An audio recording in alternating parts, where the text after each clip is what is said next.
because we want to bring unity to the Republican Party. We have to bring unity. It's so much easier if we have it. Donald Trump had a huge night. His big win in Indiana prompted rival Ted Cruz to drop out of the race. Republican National Committee Chairman Reince Priebus tweeted that Trump will be the, quote, presumptive GOP nominee, and he's calling on fellow Republicans to unite behind Trump. But will they? Reince Priebus joins us now. Good morning, Reince. Hey, good morning, Allison. So a year ago, when this race started in earnest, did you ever think this is where you would be this morning? You know, I didn't, but I don't think that's necessarily bad. You know what? I think something different and something new is probably good for our party. And look, I don't think anyone predicted what happened. So look, we're here. We're going to get behind the presumptive nominee. I stated the obvious in the tweet. Obviously, you still have to get to 1,237 delegates. That number still stands.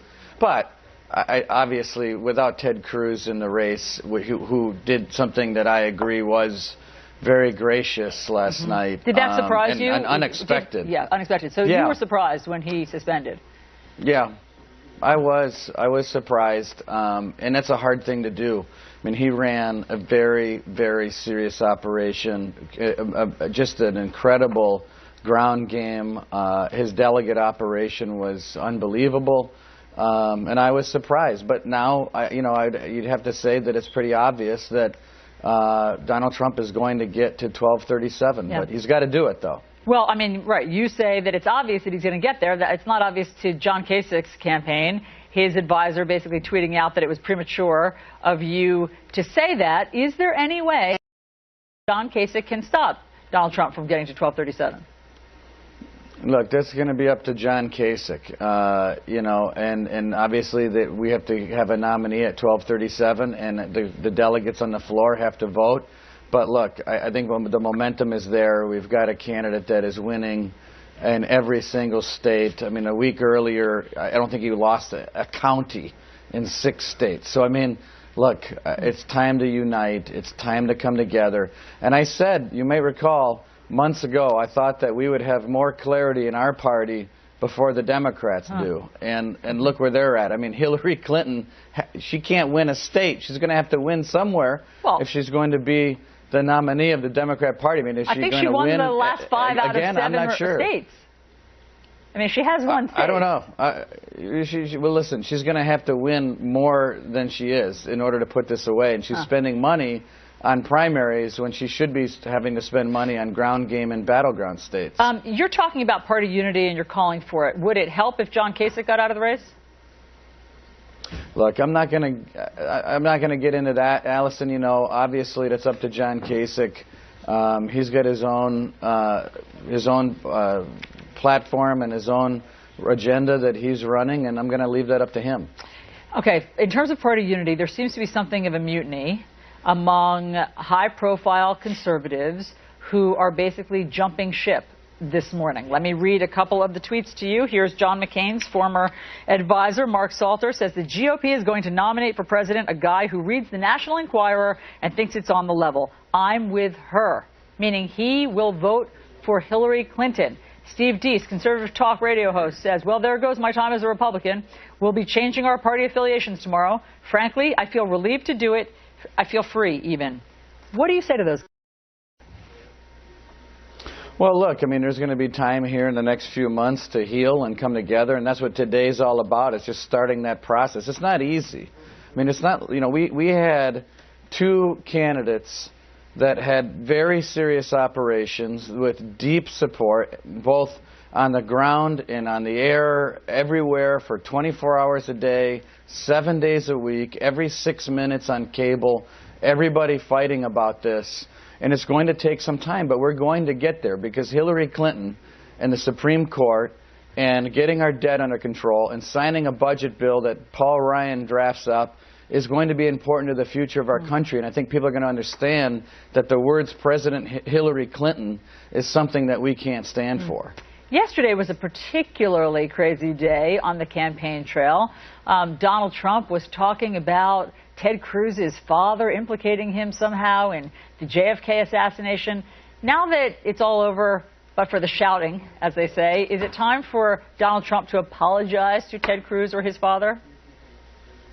Look, I don't know about all the apologies, but I do think that it's time to come together. And I think you saw the beginning of that last night. I thought that Donald Trump was very gracious. I thought his tone was spot on. I think that is the Donald Trump that people are going to see a lot more of. And I think he was right to compliment Ted Cruz. I think that he was right to call what he did brave and gracious. I agree with that. And I think you're going to see more of that. You're certainly going to see a lot more of that from me, and I think you're going to see a lot of that from Donald Trump moving forward. We know you had a conversation with Donald Trump last night. What did you promise him the party would do for him?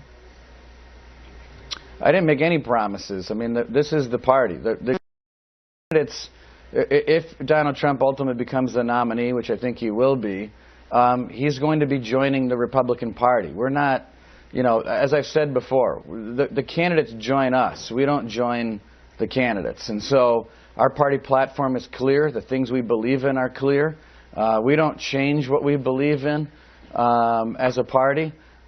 We have a nomination process, and someone is going to get chosen.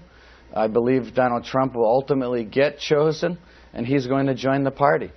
Did Trump tell you that he's changing his tone? No, but we did talk about, speaking at 30,000 feet, and we talked about bringing the party together and unifying, and I think that's very important to him, very important to me, in order to win. We can't win with one arm tied behind our backs. We've got to have everything at the ready, and I think we will. But listen, Allison, I'm not naive. It will take some time. This was a very contentious battle. Donald Trump still has to get to 1237, and it's up to John Kasich as to what he wants to do. I'm not going to tell him to get out or to stay in, it's up to him. But we, in the meantime, are going to come together, and we need to start doing some things to start getting ready. Like, we need to raise more money, we need to get more boots on the ground, and we need to continue to do the things that I've done at the RNC for the last 5 years. Yeah, I mean, that contentious battle has left the party wounded, or at least behind the eight ball. The latest polling shows, in terms of if you consider the Republican Party united, only 7% of Republicans today consider the party united. So Donald Trump is going to have some work to do. What's his first olive branch? Well, I think you saw some of that last night, Allison. I don't disagree with what you're saying, or the fact that people say, hey, the party needs to come together. We do, and that's why at 6:30 here in Racine, Wisconsin, talking to you and talking about unity and bringing the party together. And it's not easy when, you have 17 candidates. In many cases, people's second and third choices didn't win. And so that's not easy. But ultimately, Hillary Clinton, the Supreme Court, actually getting something done about our debt and spending in this country, it's not going to happen with Hillary Clinton as president. She's not going to sign a Paul Ryan budget. She's not going to appoint conservatives to the Supreme Court. If we care about those things, then we need to get behind the Republican nominee, and that's what I'm going to try to do for the next several months. Are you pouring Baileys on your breakfast cereal yet? No, I didn't have to. I had plenty of coffee already this morning. No need, no Baileys yet. Pretty tasty. Reince Priebus, yeah. Thanks so much. Great to talk to you. All right. Let's get to John. All right, it does sound like he has the Baileys handy, though, in case he feels like he needs it at any moment.